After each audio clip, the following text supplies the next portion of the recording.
Hey there, my name's Scott Williams. I'm a part of Team 28 and for ENGG2800 this semester.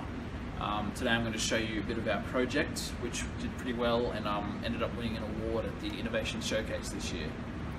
So if you come and have a look here, our project was essentially a weather station. You can see here we've got our wind speed sensor here, so if I spin this around a bit, we'll get a wind reading here. We've got a temperature sensor here, so this is a thermistor, a temperature varying resistor, and down here we've got a photoresistor, which is a light varying resistor. So over here we've got our MCU board with our microcontroller, our Atmega 324 underneath, and we've got our power regulator, our FTDI chip for USB comms, our 7-seg displays to display some data on here, a standby mode button, some jumpers here for some readings, our programmer header, and a -5 inverter chip here. And on the sensor board we've got, as I mentioned, the sensors, some potentiometers here for adjustments and calibrations, and our GPS location button here. And lastly we've got our GPS advanced feature here, which is just slots on this header here. It's just a proprietary GPS module which has a serial transmission of latitude, longitude and timestamp, and you just cycle through your locations here and you can take readings at certain points and then view them on a Google map later in software. So with our weather station plugged in with a USB cable, we can light up the software here and we can start receiving sensor readings. So if I click this button here, we'll start seeing sensor readings flow in.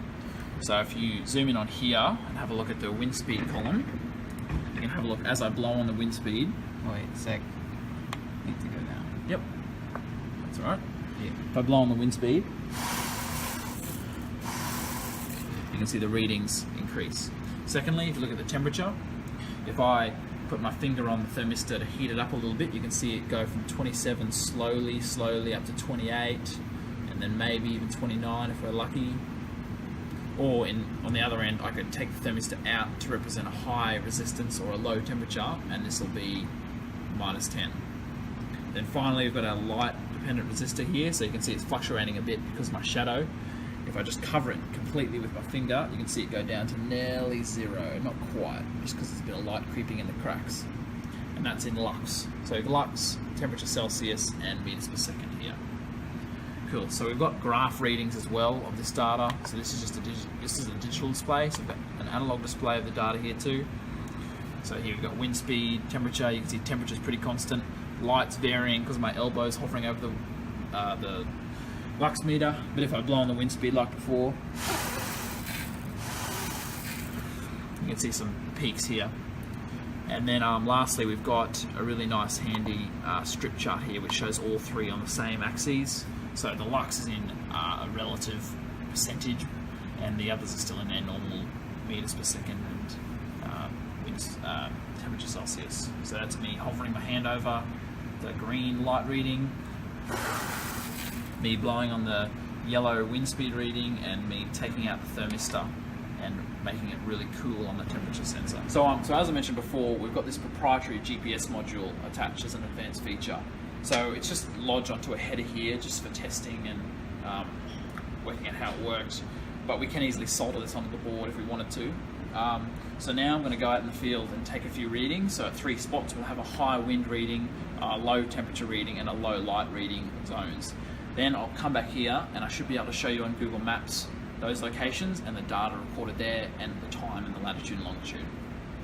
So we're outside, we're about to take our first reading.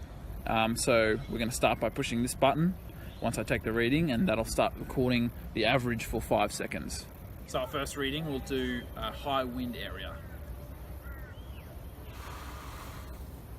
Cool, so as you can see, our temperature reading we're getting outside is about, about 23, 24 degrees. So to symbolize a very low temperature, I'm going to have a really high resistance, which is essentially an open circuit. So if I pull this thermistor out, it's going to represent really low temperature, or -10, which is our max limit. So if I press record data here, so this would essentially be a really cold area. Righto, so for our last reading, we're going to use the light reader.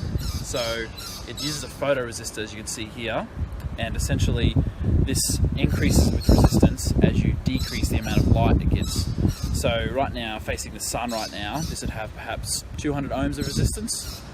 So if I cover this with my finger to represent darkness, this might have a resistance of, say, 20 mega ohms now. So if I do this and click my GPS location button, this is going to essentially represent a really dark location with really poor light levels on our GPS data.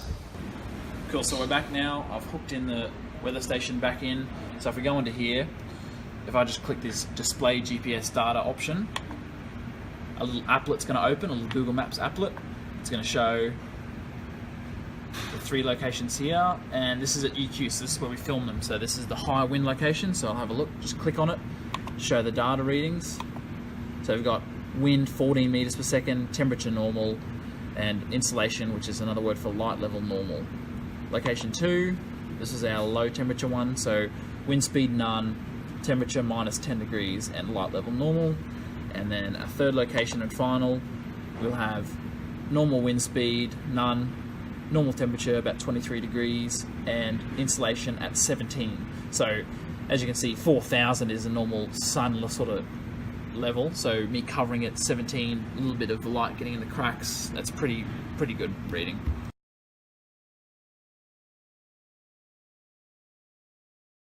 So thanks for checking out our video. Just thanks to my team this semester. My name's Scott Williams, I was in charge of the hardware.